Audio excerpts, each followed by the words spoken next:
হতে দেয়নি। অবশেষে একদিন ভোরবেলা সকালবেলা সে একটা চিঠি রেখে, সে চিঠিটা লিখে তার বাবা মার উদ্দেশ্যে রেখে যায়। সে চুপি চুপি তার বাসা থেকে বের হয়ে আন্দোলনে যায়।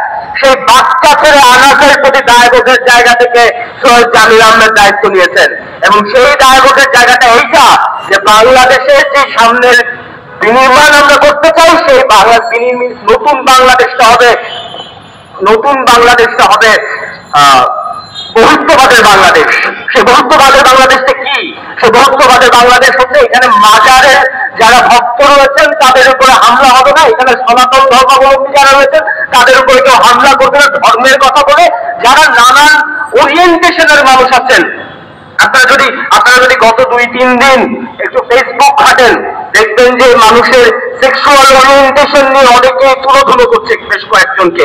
আমরা বলতে চাই, নতুন এই বহুত্ববাদের বাংলাদেশে কারো সেক্সুয়াল ওরিয়েন্টেশন, কারো ধর্ম বিশ্বাস নিয়ে কেউ আঘাত করতে পারবে না, এবং কারো উপর হামলা করতে পারবে না।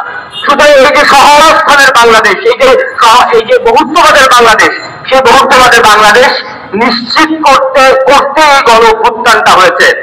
আর এই বহুত্ববাদের বাংলাদেশ যদি নিশ্চিত করতে হয়, আপনাকে একটা স্বাভাবিক কমন সেন্স, আমলা হতে হয় না, উপদেষ্টাও হতে হয় না। কমন সেন্স বলে শিক্ষা খাতে এবং সংস্কৃতি খাতে বাজেট বাড়াও। উপদেষ্টা মহোদয় উনি অনেক করে 100 টাকার মতো বড় দিয়েছে, সেটা 1-2% হয়তো হবে।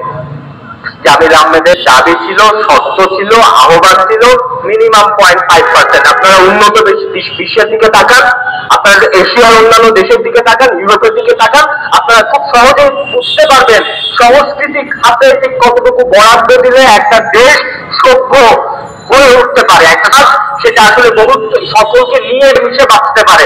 সেখানে হানাহানি, সন্ত্রাস কিংবা এই যে আমলাতন্ত্র, এই জেকে বসা সম্ভব হয় না। আমি জানি না আসলে ফারুকী সাহায্যা আমাদের সংস্কৃতি উপদেষ্টারা আসলে আদৌ চান কিনা। আমি সন্দেহটা প্রকাশ করছি এই জায়গা থেকে, কেননা আমরা যদি ভুল না বলি, শনিবার বিকেল নামে একটা সিনেমা রিলিজ এখনো হয়নি। এই শনিবার বিকেল যে সিনেমাটা, সেটা বাধা পড়ে গিয়েছে। কেন বাধা পড়ে গিয়েছে ফারুকী সাহেব যদি ভিডিও দেখেন কিংবা নাও দেখেন, উনি নিশ্চয়ই নিজের মনে নিজে উত্তর দেবেন। ওনার সিনেমাটা কেন আসলে আটকে গিয়েছে সেন্সরে কেন আটকানো হয়? সিনেমা কি আটকানোর জিনিস কিনা? এতটুকু কমন সেন্স। উনি চিত্র পরিচালক হিসেবে দীর্ঘদিন এখানে কাজ করছেন, অনেক অভিজ্ঞতা ওনার বোঝা উচিত সেন্সরশিপ আসলে কিভাবে আমাদেরকে আটকে রাখে।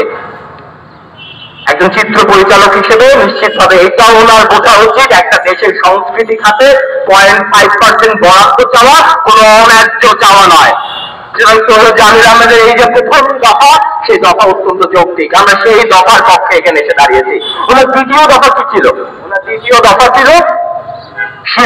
বাংলাদেশ শিল্পকলা একাডেমি একটা স্বায়ত্তশাসিত প্রতিষ্ঠান।